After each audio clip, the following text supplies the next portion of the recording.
अब वक्त है 65 किलोग्राम वर्ग की कुश्ती का, जो कि हो रही है मंगोलिया से आए हुए और यूपी वॉरियर्स को रिप्रेजेंट करते हुए गंजोरगी महान किरदान। हार मानने वाले को कहती है दुनिया कायर, जंग से ना डरने वाले कहलाएंगे वॉरियर।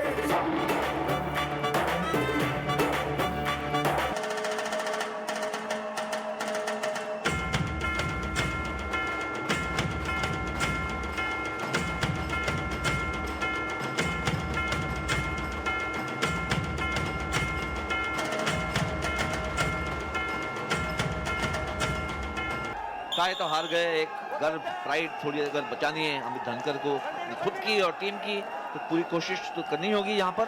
लेकिन जगदीश, यहाँ पर ये देखा गया कि जो क्लास है प्लेयर्स रेसलर्स जो अच्छे ऊंचे क्लास के हैं उनमें और बाकी रेसलर्स में अब अंतर बढ़ता हुआ आप अगर देखें 10-0 से कितनी बाउट्स यहाँ पर डिसाइड हो रही है। एडलाइन ने जो परफॉर्मेंस दी है वो वाकई में काबिल तारीफ है।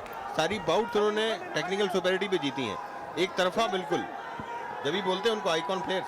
बहुत दिलचस्प है। अमित धनकर की अगर आप बात करें, पंजाबी म्यूजिक के बहुत शौकीन है और गुरदास मान उनके फेवरेट है, और कहीं ना कहीं रेसलिंग के अलावा टेनिस उनको बहुत पसंद है।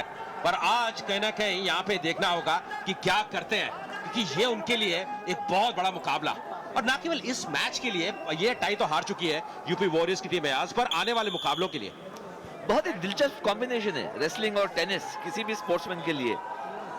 तो बड़े ही मल्टीफैसेटेड अमित धनकर, केवल उकसाना जिस तरह से हारी, वरना सब फेवरेट प्लेयर्स अब ऐसे लग रहा है कि लीड में जाते हुए। बिल्कुल, जितने जो फेवरेट प्लेयर्स हैं, आइकॉन्स हैं, ज़्यादातर वो अपनी जो फॉर्म है उसको दिखाते हुए आगे बढ़ते हुए, और यहाँ पर 1 मिनट बीत चुका, अभी तक दोनों में से किसी ने अपना खाता नहीं खोला है। दबाव बनता हुआ गंजोरिक पे। ऐसा लग रहा है जगदीश अभी अंदाजा ले रहे हैं, अभी भांप रहे हैं, जल्दबाजी नहीं कर रहे, पर पैसिविटी जो रूल है वो प्ले में आ सकती है बहुत जल्दी, और वार्निंग दे सकते हैं यहाँ पे जो रेफरी है इस मुकाबले के लिए, सत्यदेव मलिक। समय निकलता हुआ लगभग 1.5 मिनट निकल चुका है इस पहले राउंड में, और बड़ा अंतर मुंबई ये वार्निंग दी।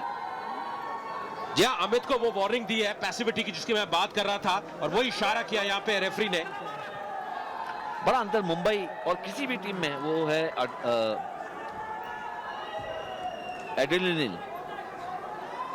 एडिलिन ग्रे और ओडिनायो, ये दो जो विमेन रेसलर्स है, महिला है, वो बहुत ही जबरदस्त एक तरीके से ब्रह्मास्त्र हैं ये मुंबई के, और ये मुंबई टीम के ओनर्स।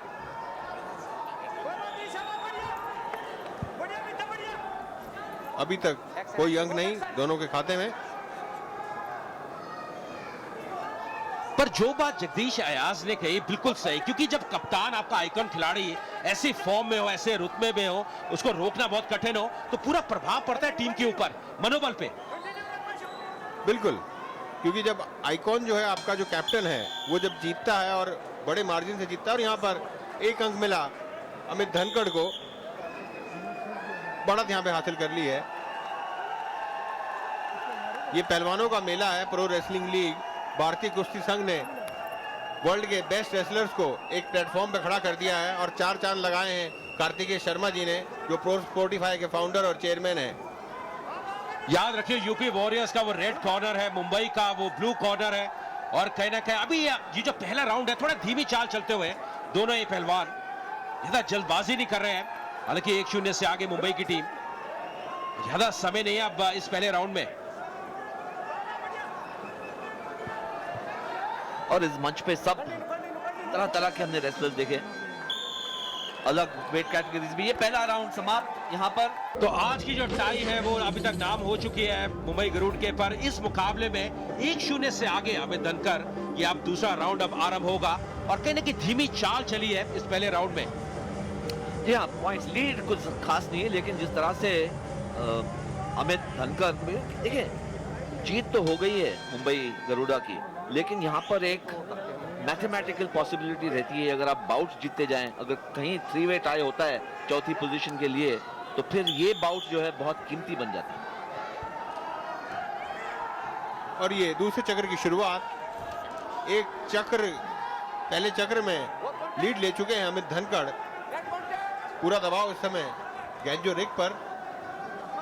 और कई बार देखा है जैसे ही दूसरा राउंड आरंभ होता है, जो रणनीति रहती है उसमें बदलाव आता है, थोड़े आक्रामकता दिखाते हैं, और वही नजर आया था जब एडलिन ग्रे भी आई थी। तो कहीं ना कहीं लगता है कि अब ये देखना होगा क्या रणनीति है, क्या सोच है। देखिए वो टेक डाउन करने का प्रयास किया था, पर सही तरह से पकड़ नहीं आई। बड़ा ही डायनामिक सिचुएशन होता है। हालांकि 3-3 मिनट का एक राउंड है, लेकिन बीच में ब्रेक है। ये हिदायत मिलती है कोचेस से, खुद अपना सोचता है रेसलर की क्या करना चाहिए, और रणनीति तो बदली है जरूर। और कहते हैं तूफान आने से पहले पत्ता भी नहीं हिलता, पर कहीं ना कहीं अब देखना होगा कितनी जल्दी तूफान आता है। और यहाँ पर पैसिविटी का 30 सेकंड का टाइम शुरू, एक्टिविटी टाइम। दबाव है इस समय अमित धनखड़ पर। यहाँ पर अंक बटोरने की जरूरत अमित धनखड़ को। प्रो रेसलिंग लीग एक ऐसी लीग है जिसने भारतीय कुश्ती को, बल्कि वर्ल्ड रेसलिंग को एक नया आयाम दे दिया है। भारतीय कुश्ती संघ के अध्यक्ष श्री ब्रिजभूषण शरण सिंह जी ने एक ऐसा काम किया है, कारनामा किया है, पूरे वर्ल्ड के रेसलर्स को आज यहाँ भारतीय दर्शकों के सामने खड़ा कर दिया है। देखिए बहुत सिंपल है, बहुत सरल है जगदीश। जंगल में मोर नाचा किसी ने न देखा, पर जब आप प्रो रेसलिंग लीग में नाचते हैं पूरी दुनिया देखती है। आपका जो स्तर है वो बढ़ता है, जो कंपटीशन लेवल है वो इतना बढ़ जाता है। और ये देखिए यहाँ पर लिफ्ट किया, सिंगल लेग अटैक किया था, लिफ्ट किया, और अभी तक कोई पॉइंट नहीं है। और यहाँ पर और ये भारंदाज देखिए, शानदार भारंदाज लगाया, दोबारा से कोशिश, और यहाँ पर 5 अंकों की बढ़त हासिल कर ली है गैंजो रिग ने। और ये देखिए काउंटर किया, यहाँ पर काउंटर करके ऊपर आए। निश्चित रूप से अंक मिलेंगे। 1 अंक मिला अमित धनखड़ को। बढ़िया रिवर्सल करते हुए गिंजोरिक, हालांकि पहले दबदबा बना के रखा, पर एक अच्छी बढ़त मिल चुकी है गिंजोरिक को। पेस पकड़ा बाउट ने आखिरकार, और यहाँ पर दोनों ही रेसलर जानते हैं कि अब सेकंड्स बिल्कुल तेज निकलते जा रहे हैं। केवल 1 मिनट के करीब टाइम रहा है। आगे चल रहे हैं अमित धनखड़, यूपी के रेसलर। और हमारे साथ जुड़ चुके हैं एक बार फिर मनोज जोशी, आपका स्वागत है। जी हाँ, मुकाबले को एक तरफा जरूर बनाया था, लेकिन आखिरी क्षणों पर जो अंक बटोरा था, संघर्षपूर्ण मुकाबला, लेकिन अभी भी वक्त है वापस लौटने का अमित धनखड़ के लिए, जो पिछले मुकाबले में हारे थे बजरंग से, लेकिन अपनी पुरानी गलतियों से काफी कुछ सबक सीखा है उन्होंने। या अमित धनखड़ की अगर आप बात करें, एशियन चैंपियनशिप में गोल्ड मिला था 2013 में, तो क्षमता है, प्रतिभा है, पर यह उनके लिए बड़ा मुकाबला। और येलो जोन से बाहर निकालने के फलस्वरूप 1 अंक बटोरा और अंतर को और कम किया। बहुत ही रोमांचक संघर्ष इस मुकाबले में। 40 सेकंड रह गए। क्या यहाँ पर ये बड़ा ही काटे का टक्कर देखना है कि गैंजो रिग अब कुछ पॉइंट बटोर सकते हैं, या अमित धनखड़ यहाँ पर उलटफेर करेंगे। बहुत ही रुचिपूर्वक यह मुकाबला रहा है, बहुत ही कांटे की टक्कर रही है। अभी भी जो गैप है मात्र 1 अंक का। वर्ल्ड चैंपियनशिप के 5वें स्थान का पहलवान जब इस तरह से मुकाबला करता है तो उसका अनुभव भी कहीं ना कहीं दिखाई देता है, जो गैंजो रिग में दिखाई दिया आखिरी क्षणों में। और जो उन्होंने ये टेक्निक लगाई थी बखूबी, उससे मुकाबले को एक तरह से एक तरफा बनाया। बिल्कुल सीसॉ का संघर्ष यहाँ पर।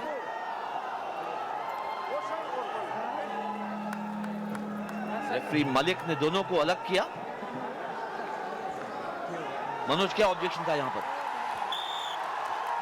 खतरनाक तरीके से दोनों बहुत करीब आ गए थे, लेकिन फिलहाल जो है ये मुकाबला विजयी, और लेकिन यहाँ पर प्रोटेस्ट किया गया है। और जो नियम है कुश्ती की अंतर्राष्ट्रीय संस्था फीला, उसके अनुच्छेद 55 के अंतर्गत आप प्रोटेस्ट कर सकते हैं किसी भी मामले में, और उसको खारिज कर दिया गया था आपत्ति को। और वहीं समय सीमा समाप्त हुई। निर्धारित 3-3 मिनट के 2 राउंड समाप्त हुए। जी, और इसके साथ ही जो बाउट है ये भी आप समाप्त होती हुई, तो कहीं ना कहीं वो प्रोटेस्ट हुआ था, पर जो ज्यूरी है उसने ज्यादा उसका पक्ष नहीं लिया।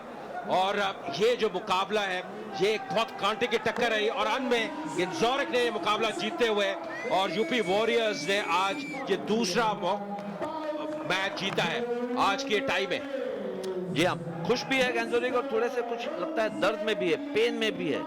अपने रिब्स को पकड़ते हुए बाहर निकले हैं